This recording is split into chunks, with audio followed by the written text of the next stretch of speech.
दोस्तों आज मैं आपके लिए लेकर आया हूँ एक ऐसी मूवी जो कि बहुत ही ज़्यादा इंटरेस्टिंग होने वाली है। इस मूवी का नाम है एनजी लॉस्ट गर्ल्स और ये मूवी 2020 में रिलीज हुई थी। तो अगर आप पहली बार इस चैनल पर नए आए हैं और अगर आपने चैनल को सब्सक्राइब नहीं किया है तो सबसे पहले चैनल को सब्सक्राइब करें और बेल नोटिफिकेशन को ऑन कर लें। सेक्स ट्रैफिकिंग, ह्यूमन ट्रैफिकिंग ये कुछ ऐसी चीजें हैं जिससे किसी लड़की की जिंदगी पूरी तरीके से बर्बाद हो सकती है। अगर वो लड़की बचकर भी आ जाए तो क्या वो पहले की तरह नॉर्मल हो सकती है? और आज की कहानी में हम यही पता चलेगा। 16 साल की एक प्यारी सी लड़की एंजल जो कि अपनी छोटी बहन मेडी के साथ में मस्ती कर रही थी। दोनों अपने पेरेंट्स के घर आने का वेट कर रहे थे और दूसरी तरफ रेचल अपनी दोस्त जॉय की बर्थडे सेलिब्रेट कर रही थी। जॉय को कभी ऐसी खुशी मिली नहीं थी और वो रेचल जैसी एक दोस्त को अपनी जिंदगी में पाकर बहुत ज़्यादा खुश थी। फिर वो कचरा फेंकने के लिए घर के बाहर जाती है और तब भी वहाँ पर डेकन नाम का एक आदमी आता है जो कि जॉय को ले जाने के लिए आया था, लेकिन जॉय उसके साथ में जाना नहीं चाहती थी और तब डेकन चाकू दिखाकर जॉय को ज़बरदस्ती अपने साथ में ले जाता है। रेचल घर के बाहर आती है तो उसे जॉय कहीं नहीं मिलती है और पुलिस को कॉल करके जॉय के किडनैप होने के बारे में बताती है। अब अगले दिन घर के बाहर एंजल और मेडी गाना गा रहे थे। तभी वहाँ पर मारियो नाम का एक लड़का आकर एंजल की आवाज़ की तारीफ करता है और उसी रात रेचल काम से घर वापस आती है।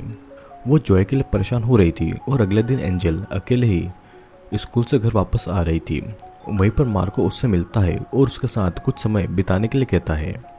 एंजल भी मान जाती है और दोनों पार्क में जाकर बातें करने लगते हैं। मार्को उससे फ्लर्ट कर रहा था और उसे कहता है कि उसकी आवाज़ बहुत ज़्यादा अच्छी है। एंजल भी धीरे धीरे मारियो के लिए फीलिंग्स महसूस करने लगी थी और दिन बीतते जाते हैं और हर दिन स्कूल के बाद में मारियो और एंजल एक दूसरे से मिलते थे। फिर एक रात को मारियो एंजल को मैसेज करके मिलने के लिए बुलाता है और वो उसे अपनी फेवरेट प्लेस दिखाने वाला था। एंजल फिर घर पर बिना बताए मारियो के साथ में अकेले निकल जाती है। मारियो एंजल से कहता है कि उसके अंकल म्यूजिक बिजनेस चलाते हैं और वो उसकी हेल्प कर सकते हैं उसका म्यूजिक करियर बनाने के लिए। वो एंजल को कहता है कि वो हमेशा उसके साथ में रहेगा और दोनों एक दूसरे को किस करते हैं। अब एक दिन स्कूल में एंजल का म्यूजिक प्रेजेंटेशन था, लेकिन उसके पेरेंट्स काम की वजह से नहीं आ पाते हैं। एंजल इस बात से बहुत ज़्यादा दुखी थी तो मारियो को मिलने के लिए बुलाती है। मारियो वहाँ पर आकर उससे कहता है कि वो आज चाहे तो उसके अंकल से म्यूजिक के लिए मिल सकती है और वो उसके टैलेंट को ऐसे ही बर्बाद नहीं होने देंगे। एंजल उसके साथ में जाने के लिए राजी हो जाती है और जाते समय मारियो एंजल के फ़ोन को वहीं पर फेंक देता है और एंजल को इस बारे में बिल्कुल पता नहीं था। एंजल जब मारियो के अंकल से मिलती है तो वो और कोई नहीं डेकन ही था जिसने जॉयस को किडनैप किया था। डेकन एंजल से कहता है कि वो उसकी आवाज़ सुनने के लिए काफ़ी ज़्यादा एक्साइटेड है और उनके क्लाइंट भी एंजल की सिंगिंग सुनने के लिए बहुत ज़्यादा एक्साइटेड है। डेकन एंजल को रॉब नाम के एक आदमी के पास लेकर जाता है। एंजल जब गाना गा रही थी तो रॉब उसे गलत तरीके से टच करता है और एंजल का वो रेप भी करता है।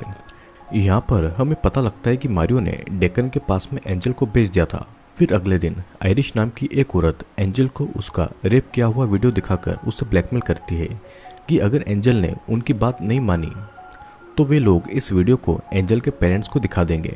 इस तरफ एंजल के पेरेंट्स ने उसकी मिसिंग की रिपोर्ट दर्ज करवा दी थी और 2 दिनों से एंजल का कोई भी अता पता नहीं था। इधर आयरिश एंजल को एक दूसरे क्लाइंट के लिए रेडी कर रही थी और एंजल उस क्लाइंट से मदद मांगती है, लेकिन वो क्लाइंट एंजल का रेप करता है। फिर कुछ समय के बाद में एंजल जॉयस से मिलती है। जॉयस एंजल से प्रॉमिस करती है कि वो उसकी देखभाल करेगी। जॉय को भी उन लोगों ने एंजल की तरह फंसाया हुआ था। कुछ समय के बाद में डेकन उन लड़कियों के पास आकर ही कहता है कि अब यही उन लोगों की लाइफ है और जितना वे लोग काम करेगी उतना ही उनके लिए अच्छा होगा, नहीं तो वो उन सभी को बहुत ज़्यादा टॉर्चर करेगा। समय बीतता है और मारियो एंजल से मिलने आता है।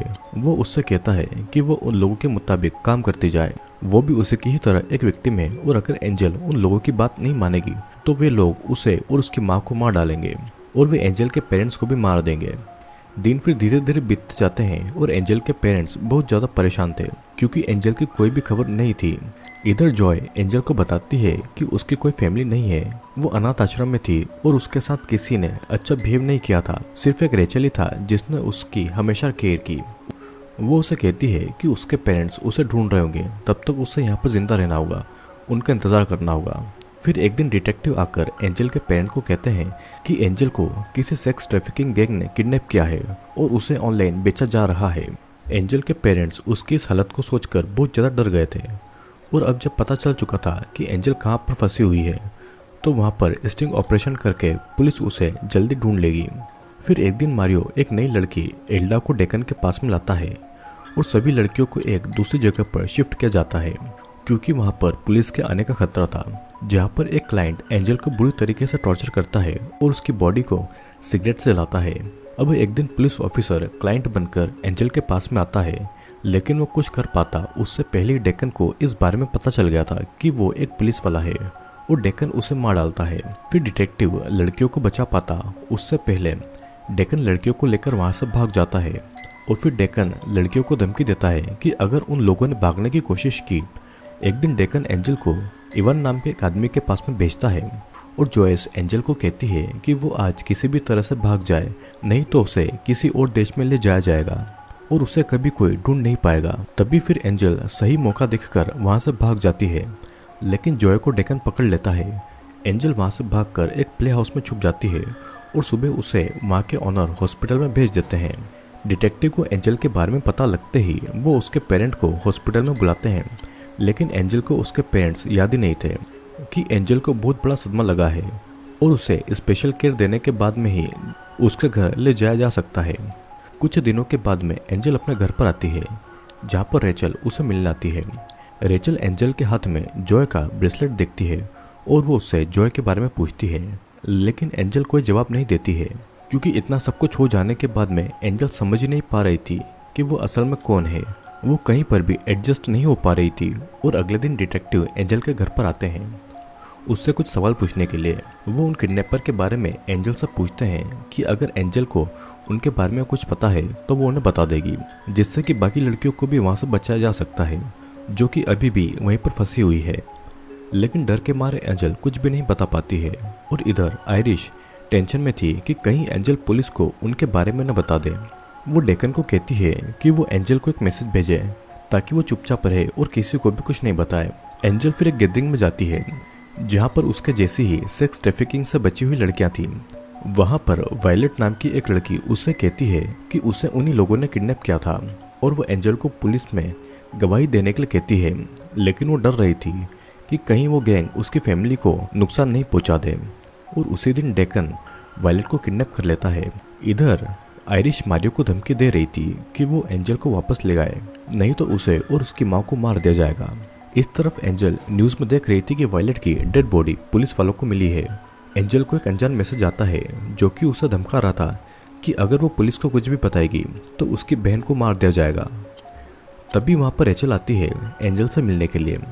एंजल उसे वो मैसेज दिखाती है और रेचल उसे समझाती है कि एक समय पर उसे भी सेक्स ट्रैफिकिंग में फंसाया गया था, लेकिन वहाँ से निकलकर उसने बाकी लड़कियों की मदद की। वो एंजल को प्रॉमिस करती है कि वो उसके साथ में हमेशा रहेगी। एंजल डिसाइड करती है कि वो बिना डरे पुलिस वालों को गवाही देगी।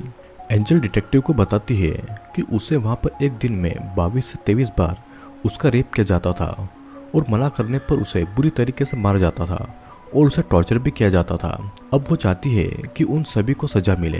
वो डिटेक्टिव एंजल की फैमिली को एक सेफ प्लेस में भेज देते हैं ताकि डेकन या उसके आदमी उनको कोई भी नुकसान नहीं पहुंचाए। और वो एंजल को एक ट्रैकिंग डिवाइस देते हैं और उसे एंजल को हर समय अपने साथ में रखने को कहते हैं। यहाँ पर एक लड़की जो कि रेचल के घर पर काम करती थी, वो लड़की डेकन के साथ में मिली हुई थी और वो डेकन को एंजल का नंबर भेज देती है। रात को डेकन एंजल को मैसेज करके कहता है कि वो वापस उनके पास में आ जाए, नहीं तो वो लोग उसकी बहन को ले जाएंगे। एंजल फिर अपना ट्रैकिंग डिवाइस छोड़कर मारियो के साथ में चली जाती है और इस बारे में डिटेक्टिव को पता लगते ही वो एंजल के पेरेंट्स और रेचल को बताते हैं। रेचल को समझ में आ जाता है कि उसके घर पर काम करने वाली नोआ ने डेकन को एंजल का फ़ोन नंबर दिया है। नोआ भी मजबूर थी क्योंकि उसका बच्चा आयरिश के पास था। नोआ रेचल को डेकन का लोकेशन बता देती है और इधर आयरिश और डेकन एंजल को फोर्स करती है कि वो उनको सब कुछ बताए, लेकिन एंजल उन्हें कुछ नहीं बताती है। तब डेकन मारियो को मार डालता है और तभी वहाँ पर डिटेक्टिव आते हैं और गोली मारकर डेकन को मार डालते हैं और आयरिश को अरेस्ट कर लेते हैं। वे बाकी लड़कियों को भी वहाँ से बचा लेते हैं और रेचल को भी जॉयस मिल जाती है, लेकिन उन्हें वहाँ पर नोआ का बच्चा नहीं मिलता है क्योंकि आयरिश ने उसे बेच दिया था। एंजल के पेरेंट्स अपनी बेटी को पाकर बहुत ज़्यादा खुश थे, लेकिन एंजल उन मिसिंग लड़कियों के पेरेंट्स की तरफ देखकर ये कहती है कि अब इनका क्या होगा। दोस्तों, इस फिल्म में ये दिखाया गया है कि ह्यूमन ट्रैफिकिंग और सेक्स ट्रैफिकिंग किस हद तक जा सकती है। एक बार वहाँ पर फंस जाने के बाद में लड़कियों को बस उन्हीं लोगों के ऑर्डर्स फॉलो करने होते हैं, नहीं तो उन्हें बुरी तरीके से टॉर्चर किया जाता है। अक्सर ऐसा देखा जाता है कि कोई अपना ही हमें उस नरक में धकेल सकता है, और अगर वहाँ से कोई लड़की बचकर आ भी जाती है तब भी उनकी लाइफ आसान नहीं होती है। वो लड़कियाँ ज़िंदगी भर भयानक यादें और टॉर्चर कभी नहीं भूल पाती हैं। दोस्तों, मैं आशा करता हूँ कि आपको वीडियो पसंद आया होगा। वीडियो पसंद आया हो तो चैनल को लाइक, शेयर और सब्सक्राइब जरूर करना, क्योंकि मैं ऐसे इंटरेस्टिंग वीडियोस जल्दी ही आपके लिए लेकर आता रहूँगा।